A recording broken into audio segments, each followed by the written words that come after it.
Hi guys, welcome to the Retroman. और आज हम लोग करने जा रहे हैं इस समय की पॉप कल्चर की एक बहुत ही बड़ी न्यूज़ के बारे में, जिसकी जो कि हमारी न्यूज़ जो है वो हॉलीवुड से आ रही है। वो न्यूज़ ये है कि नेटफ्लिक्स ने वार्नर ब्रदर्स को खरीद लिया है। मतलब नेटफ्लिक्स ने पूरी वार्नर ब्रदर्स को नहीं खरीदा है, पूरी कंपनी को, क्योंकि कुछ साल पहले अगर आपको याद होगा तो इनका डिस्कवरी के साथ एक मर्जर हुआ था। तो इन्होंने पूरी वार्नर ब्रदर्स को नहीं खरीदा है। इन्होंने जो है वो एक इनका जो फिल्म और टेलीविजन डिवीजन है, जिसके अंदर HBO मैक्स और जो है आपकी जितनी भी इनकी IP है, मतलब इनकी जितनी भी इम्पोर्टेंट मूवीज हैं, जैसे कि हैरी पॉटर हो गया, DC हो गई, सुपरमैन हो गई, इन्होंने इनकी ये सारी मूवीज और इनके ये जो भी शोज आते हैं, जैसे कि HBO के जितने भी शोज हैं, जैसे कि गेम ऑफ थ्रोन्स, शर्नोबिल, ये पूरा इन्होंने डिवीजन खरीद ली। तो ये जो न्यूज़ है वो इतनी बड़ी क्यों है, आज हम लोग इसी बारे में बात करने वाले हैं।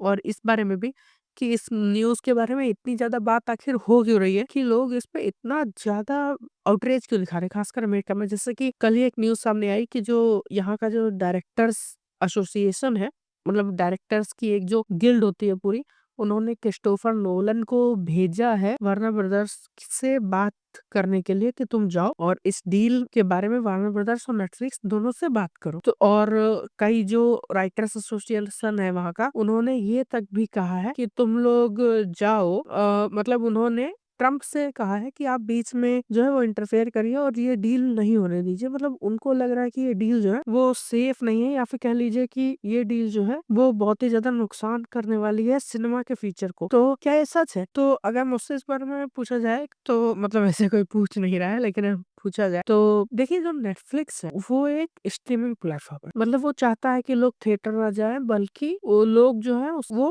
घर पे बैठ के मूवी देखें। यही होता है। फिर से अगर कोई मूवी बहुत ही ज्यादा थिएटर्स में चल गई तो फिर उसको घर पे कौन देखेगा? क्योंकि बहुत कम ही लोग ऐसे होते हैं जो एक बार देखी हुई मूवी दोबारा रिवॉच करते हैं। खासकर एक पर्टिकुलर सेट ऑफ मूवीज होती है जो कि रिवॉच होती है, जो कि फैमिली मूवीज या कॉमेडी मूवीज या एनिमेटेड मूवीज भी कई बार हो सकती है। लेकिन एक एक्शन मूवी या फिर एक बहुत ही ज्यादा हैवी मूवी या एक आर्ट सिनेमा वाली मूवी आप दोबारा रिवॉच करें, एक लंबी मूवी, शायद ही ऐसा कभी हो। मतलब आपको killers of the flower moon चाहे जितनी ही पसंद हो, लेकिन आप उसको दोबारा देखें ये शायद ही कभी हो। तो वो चाहता है कि ज्यादा से ज्यादा लोग घर पे मूवीज देखें। और वार्नर ब्रदर्स जो है उनके पास एक स्ट्रीमिंग सर्विस है, लेकिन वो लोग एक थिएटिकल रिलीज जो है वो फोर्स करते हैं मूवीज के ऊपर, जिससे मतलब थिएटर में ज्यादा कमाई हो मूवीज। तो नेटफ्लिक्स जो है, जिसने अभी तो ये बयान दिया है कि वार्नर ब्रदर्स की आने वाली जितनी भी मूवी है उनको वो रिलीज करेगा थिएटर में, लेकिन हम सब ये जानते हैं कि एक पॉइंट ऐसा आएगा जब नेटफ्लिक्स ये चाहता है, और वो तो हमेशा से ही चाहता है, लेकिन वो ऐसा करेगा वार्नर ब्रदर्स के साथ कि वो या तो बहुत कम समय के लिए बहुत लिमिटेड रिलीज देगा वार्नर ब्रदर्स की मूवीज को थिएटर में, या तो फिर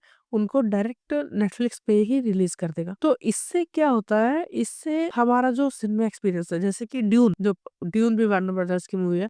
तो जैसे ड्यून जैसी मूवी, ड्यून 2 जैसी मूवी, जो कि एक थियरेटिकल एक्सपीरियंस मानी जाती है, उसको आप ये इमेजिन नहीं कर सकते कि आप नेटफ्लिक्स पे आप भले ही 120 इंच की टीवी ले लें और 12 स्पीकर और 20 स्पीकर लगा लें, लेकिन आप थिएटर जैसा एक्सपीरियंस, आईमैक्स जैसा स्पीकर जो आपको, आईमैक्स का एक्सपीरियंस जो आपको इंटरस्टेलर से मिला हो या फिर आपको जो और कहीं से मिला हो, आप उसको मैच कर पाए, ऐसा नहीं होता। आप उसको मैच नहीं कर सकते, आप चाहे जितना भी RR कर लीजिए, लेकिन आप उसको नेटफ्लिक्स पे मैच नहीं कर सकते। लेकिन अगर ये डील हो गई तो ये हो सकता है कि आने वाले समय में आपको जो है वो ज़्यादा से ज़्यादा जो है इनकी मूवीज़ वो थिएटर के बजाय नेटफ्लिक्स पे मिले। और ख़ासकर एक चीज़ ये है कि जैसे नेटफ्लिक्स जो है उसको मूवीज़ से उतना फ़ायदा नहीं होता है जितना होता है उसको सीरीज़ से। जैसे कि अभी उसकी जितनी भी फ़ेमस आईपीज़ हैं नेटफ्लिक्स की जो अभी है, जैसे कि स्ट्रेंजर थिंग्स, मनी हाइस्ट और डार्क जैसी सीरीज़ जो है, ये सब अब ख़त्म हो रही हैं या तो ख़त्म हो चुकी हैं। तो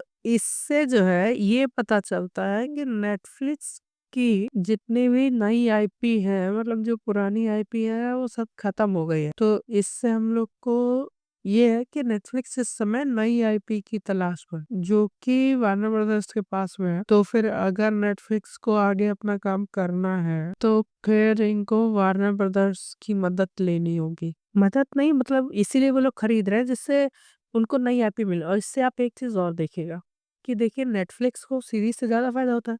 तो अब आप ये पाएंगे कि जो इनकी मेन आईपी है उसकी अब सीरीज ज्यादा आएंगी। ऐसा वार्नर ब्रदर्स भी खुद भी कर रहा है। जैसे ये कि आपने देखा हैरी पॉटर्स की मूवी पहले आई थी, लेकिन अब हैरी पॉटर्स की सीरीज आ रही है। वैसे ही अब आप देखिएगा कि जो डीसी है उसकी मूवीज और भी ज्यादा आएंगी, सीरीज कम आएंगी, और ऐसे ही जो भी बाकी इनकी सीरीज वगैरह है उसकी भी अब सीरीज ज्यादा आएगी, मूवी कम आएगी। यही चीज अब एक ये भी है कि डीसी का भी जो फ्यूचर है वो भी खतरे में है। भाई जो जेम्स गन थे वो बॉस थे, डेविड ज़ैस्लाव ने ऐसा कहा था कि 2030 तक वही बॉस रहेंगे। लेकिन अब जेम्स गन के फ्यूचर का ही खुद ही कोई भरोसा नहीं है कि जेम्स गन खुद भी डीसी में रहेंगे, या डेविड ज़ैस्लाव के भी फ्यूचर का कोई भरोसा नहीं कि वो भी रहेंगे या नहीं रहेंगे। तो फिर ये है कि अब डीसी का फ्यूचर भी बहुत ज़्यादा खतरे में है कि अब फिर से कहीं डीसी रिबूट ना हो। खासकर डीसी फैंस जो इतने टाइम से मांग रहे थे, हमको पता है कि नेटफ्लिक्स के साथ जो जैक स्नाइडर हैं उनके रिश्ते बहुत ज़्यादा अच्छे हैं, तो ऐसा हो सकता है कि अब डीसी में जैक स्नाइडर की मूवीज ज़्यादा है, और मतलब जैक स्नाइडर का जो यूनिवर्स है वो रिस्टोर भी हो सकता है। रही बात एचबीओ में तो एचबीओ के टाइटल या तो फिर नेटफ्लिक्स पे जाएंगे, मतलब एचबीओ को खत्म करके नेटफ्लिक्स ही हो जाएगा, या तो फिर एचबीओ और नेटफ्लिक्स को मर्ज करके कुछ नाम बनाया जाएगा। यही होगा, आप देख लीजिए जैसे मैक्स और एचबीओ जब हुए थे तो पहले इसका नाम एचबीओ था, अब डिस्कवरी प्लस को मर्ज कर दिया गया है। वैसे ही जैसे अपने वहाँ जियो और जियो टीवी और हॉटस्टार मर्ज हुए तो जियो हॉटस्टार हो गया, वैसे ही अब ऐसा कुछ अमेरिका में भी देखने को मिलेगा। और इसका इम्पैक्ट आपको अभी इतनी जल्दी नहीं, क्योंकि 18 महीने लगेंगे इस डील को फाइनलाइज होने में। लेकिन हाँ, इस चीज का आपको इम्पैक्ट आने वाले 2 साल में जो अनाउंसमेंट होंगे या जो भी चीजें होंगी उससे आपको ये पता चलेगा कि हाँ, इस चीज का इम्पैक्ट। तो आज की वीडियो में इतना ही था, और अगर आपको ये वीडियो अच्छा लगा हो तो चैनल को सब्सक्राइब करिए, वीडियो को लाइक करिए, इसको हाइप पॉइंट दीजिए, और मिलते हैं हम लोग अगले वीडियो में। Bye, thank you guys.